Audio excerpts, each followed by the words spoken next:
Hello and welcome to my channel for news about the Fact Gossip 24. Please follow and subscribe for more information. Alana, your friend, is me. Let's begin. 90 Day Fiancé Season 11. I think this season's men are worse than Warne, Sarper and Juan have the most red flags, and here's why. I feel Warne from 90 Day Fiancé is a saint compared to the men in Season 11, such as Sarper Juan and Juan David Daza.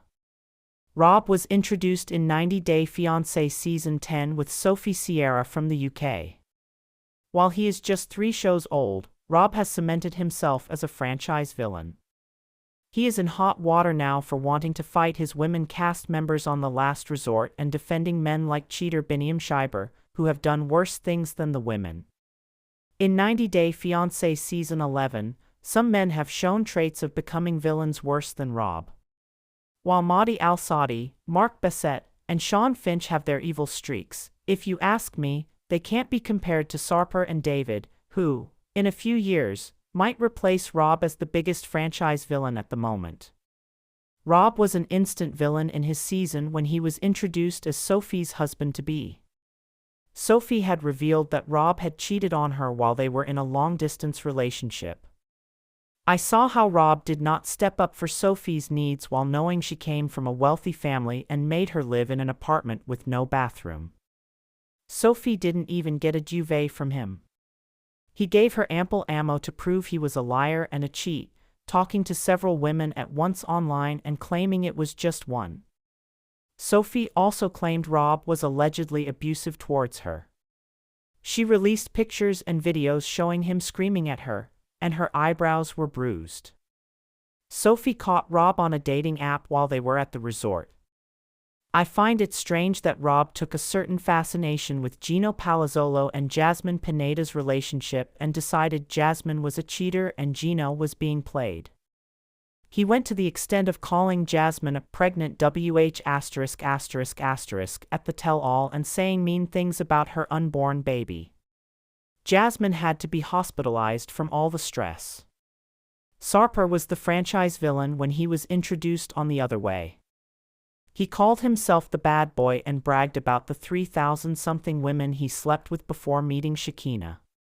He took his own time to make their relationship official and allegedly hurt Shekinah by pulling out her hair extensions during an argument. I'm certain that the same Sarper couldn't have changed so drastically within 2 seasons just because he was coming to America. Rob and Sarper are similar when it comes to liking attention from women, and Shekinah should beware. One also cheated on Jessica when they were together and claimed he did it because they were in a long-distance relationship. Like Sophie, Jessica forgave Juan and chose to marry him. There is a child involved in this relationship, which I think further complicates it. One has also considered bailing out after looking at his new boring life in the US. He wishes to be on his cruise, meeting new women and partying. It won't be surprising if one walks out of his 90 Day Fiancé relationship. When it comes to red flags, 90 Day Fiancé never disappoints. Every season gives us new couples to obsess over, cringe at, and psychoanalyze over brunch. Warne from Season 10 was widely considered one of the most problematic men the franchise has seen in recent years. From his chronic gaslighting to his sketchy OnlyFans behavior and his inability to give Sophie even the bare minimum of comfort or safety, he quickly became one of the most disliked cast members. But believe it or not, Season 11 has arrived with men who might just outdo Rob in terms of toxicity. Enter Sarper and Juan. Let's start with Sarper, the Turkish model who proudly admits he's slept with over 2,500 women. If that wasn't enough of a warning sign, his relationship with Shekinah is a masterclass in control and manipulation. Sarper makes no secret of the fact that he wants Shekinah to follow his rules, from what she wears to how she presents herself. He literally told her she couldn't wear makeup unless he approved of it. The man tries to repackage his possessiveness as passion, but the truth is, he's more interested in shaping Shekinah into his ideal doll than actually loving the woman she is. Sarper's biggest red flag? He brags about his past conquests while simultaneously demanding Shekinah erase any trace of her own romantic history. That double standard reeks of insecurity and emotional control. It's like Rob 2.0, but with more abs and fewer boundaries. Then there's Juan, the charming yet deeply two-faced cruise ship bartender who swept pregnant nurse Jessica off her feet. On the surface, Juan seems sweet and eager to be a good stepfather to Jessica's son. But dig a little deeper and you'll find a man who's emotionally immature and unwilling to accept full responsibility for his actions. Remember that disastrous boys' trip where he downplayed his behavior with other women? Juan brushed it off like it was nothing, even as Jessica's trust began to unravel. Juan's biggest issue is that he constantly minimizes Jessica's concerns. Instead of validating her feelings or trying to understand where she's coming from, he flips the script and makes her feel like she's overreacting. It's the same gaslighting behavior that Rob used on Sophie, except one hides it behind a disarming smile and a laid-back attitude. Don't be fooled.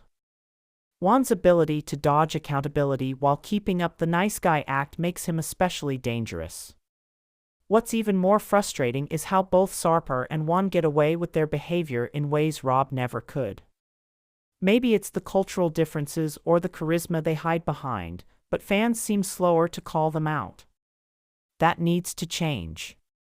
Red flags are red flags, whether they're wrapped in a European accent or delivered with a bouquet of roses.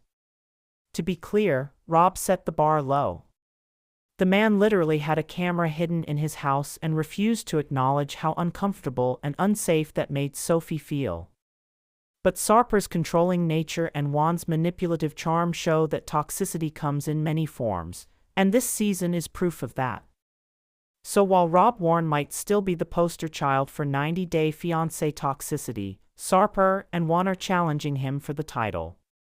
And honestly, they might be winning. This season, the men aren't just waving red flags, they're hosting a full-blown parade.